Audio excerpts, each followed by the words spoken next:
Батырдын батыры деп Байботон айтты. Салам, Нью-Йорк. Апамды издеп, көк бөрі кинотасмаларынын жаратуучусу кинорежиссер Руслан Акындын дагы бир мааниси зор Эки батыр комедиясы жабык эшик артында көрүүчүлөргө тартууланды.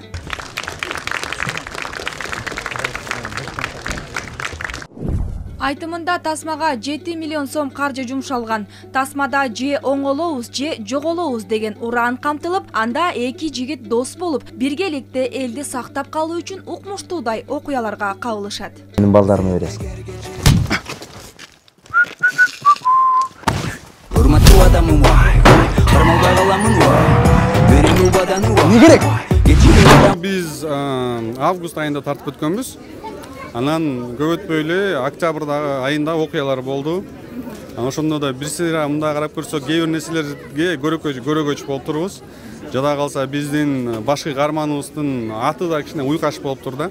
Тасмада Байбото кыргыздын чыган баатыры, сөзүнө бекем турган, ажалдан тайманбаган жоокер, Алхандын өтүнүчү менен чоочун жерден келген сыйкырчыны кармаганы аттанат. Сыйкырчынын изин кууп келип, үңкүрдөн чыкса эле азыркы заманга туш келип калат. Аны дароо Сардар тергөөчү кармап алып, экөө түрдүү окуяларга туш болот.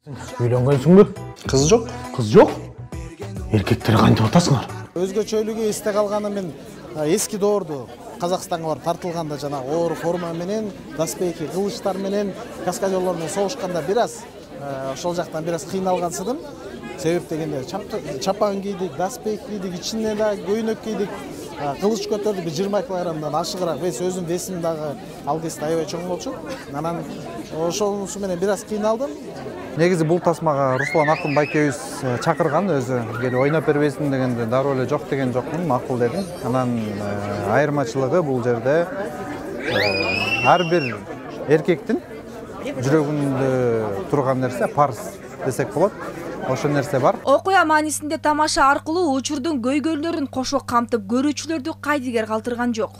Көрүүчү катары биздин мурдакы ата бабаларыбыздын намыскөйлүгү, мекенге болгон мындай көз карашы, ошо мекенди көздүн карайында сактайлы, кийинки урпактарга өткөзүп берели деген аманатыбызды аткара албай, азыркы учурда биздин ошо бийлик башындагылар жөнөкөй адамдар ушундай болбогон нерсеге алмаштырып, саткынчылык менен ошол таасирлерди мындай биздин Руслан байке кино аркылуу элге чагылдырып, келечекте ойлойлу ата бабалардын бизге болгон аманатын кайрадан кийинки урпактарга өткөзүп берели деген ой аябай жакты. Кино кыйноо деп айтылат. Аталган тасма күз мезгилинде Казакстанда жана Кыргыз өлкөсүндө тартылган. Миң айткандан бир көргөн артык эмеспи? Андыктан көрүп эс алуу менен тасмадан алган таасирлерден соң же оңолобуз, же жоголобуз уранына өз жообуңузду чыгарасыз деген ишеним артабыз. Гүлайым Нарматова, Айдана Тендиева, ЛТР Кыргызстан.